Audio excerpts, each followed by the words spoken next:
آج ہم ادب کو ڈسکس کریں گے تمثیل کی مدد سے، الگوری کی مدد سے ہم ادب کو ڈسکس کریں گے کہ ادب کسے کہتے ہیں، ادب کیسے وجود میں آتا ہے، ادب کی اقسام کیا ہے، ادب عالیہ کسے کہتے ہیں۔ تو خواتین حضرات، یہ ہے کہ ہم نے ایک درخت لیا، اب یہ ایک درخت ہے، ایک ٹری ہے، اور سمجھ لیں کہ یہ ادب ہے۔ پھر اس کی مختلف پتے ہیں۔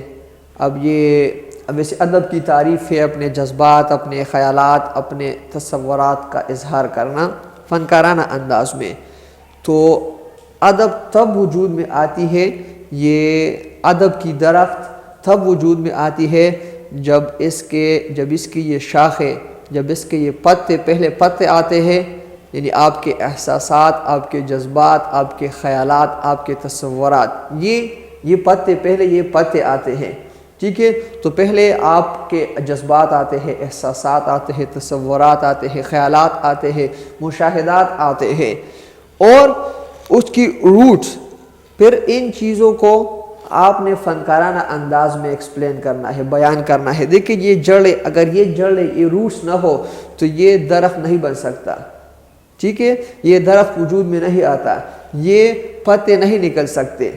تو جب یہ پتے نکل آئے، جذبات، احساسات، تاثرات، خیالات، اور پھر آپ جڑوں کی مدد سے، اور وہی روٹس کیا ہے، جو فنکارانہ انداز ہے، جو اسلوب ہے، جس کو ہم انگریزی میں سٹائل کہتے ہیں۔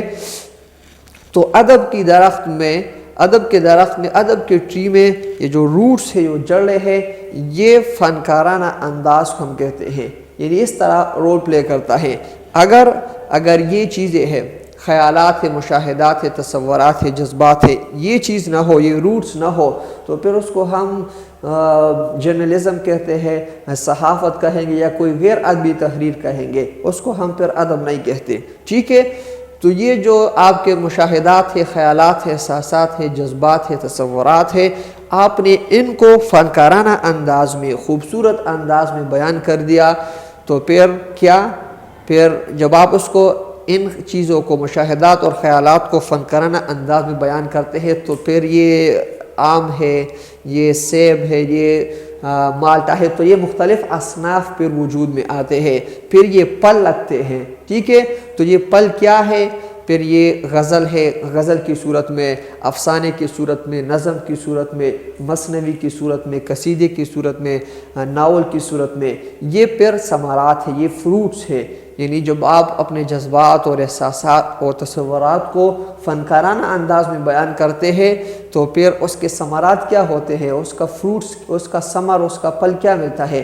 ایک خوبصورت افسانہ، ایک خوبصورت ناول، ایک خوبصورت غزل تخلیق پاتا ہے، ایک خوبصورت انشائیہ، ایک خوبصورت نظم تخلیق پاتا ہے۔ تو یہ ادب ہے، یہ سارا ادب ہے۔ اس میں اہم چیز کیا ہے؟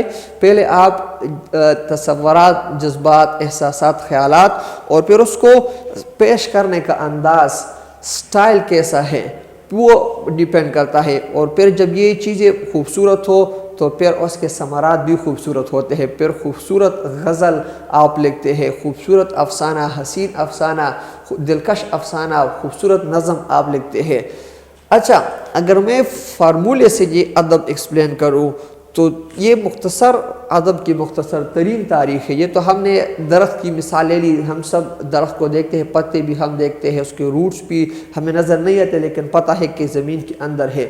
تو اب خود دیکھیں کہ روٹس نہیں ہے، جڑیں نہیں ہے، تو درخت نہیں بن سکتا، ٹھیک ہے۔ اچھا، یہ فنکارانہ انداز اگر آپ ادب سے نکالیں تو پھر یہ غیر ادبی تحریر، کوئی خبر، کوئی ہیڈ لائنز وغیرہ رہ جاتی ہے، لیکن یہ چیز ہے، اور یہ چیزیں ہیں آپ کے مشاہدات اور فنکارانہ انداز ہے، تو پھر ان کے ثمرات یہ پھر اس کے فروٹس ہیں جو ہمیں اصناف نظر آتے ہیں، ٹھیک ہے۔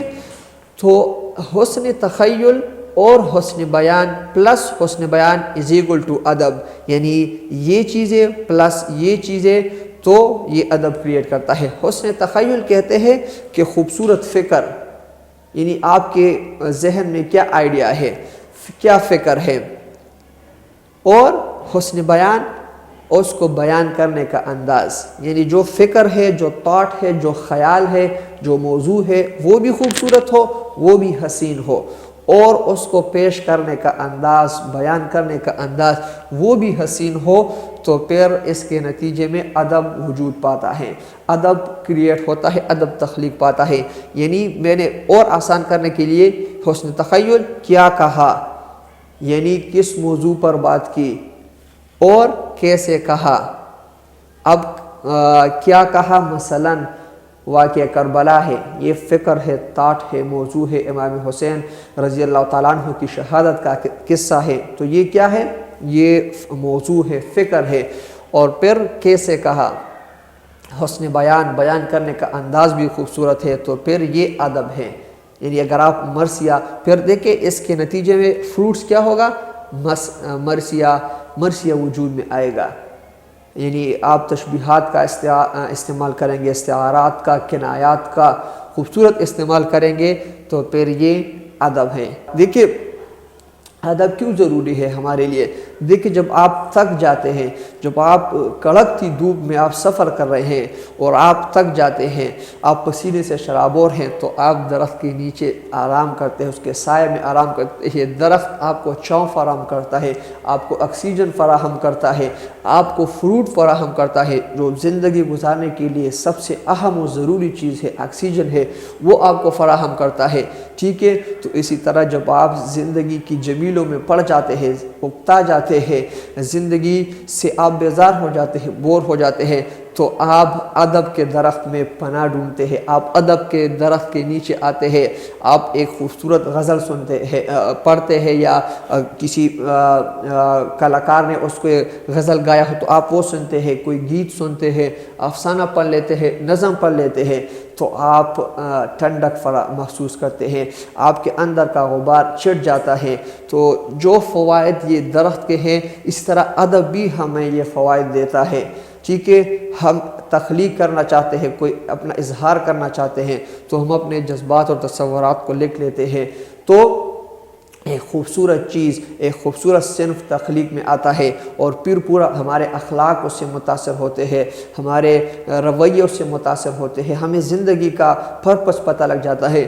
آج اگر یہ درخت ادب کو آپ زندگی سے ہٹا لے، تو پھر ساری انسانیت دیوانی ہو جائے گی، مفلوج ہو جائے گی۔ تو اسی طرح اگر آپ لٹریچر کو، ادب کو زندگی سے نکال لے، تو سارے انسان درندے بن جائیں گے، حیوان بن جائیں گے۔ اور یہ جو چیز ہے، یہ نازک چیز، یہ جذبات سے آری مخلوق کیا ہے، وہ پھر انسانی حیوان ہو جاتے ہیں، پھر وہ مشین ہو جاتے ہیں۔ لیکن جس شخص میں جذبات ہو اور وہ جذبات کا اظہار کرنا چاہے، اور پھر اس کو خوبصورت انداز میں، حسین انداز میں بیان کرے، تو یہ ادب ہے۔ بہت شکریہ، تھینک یو ویری مچ۔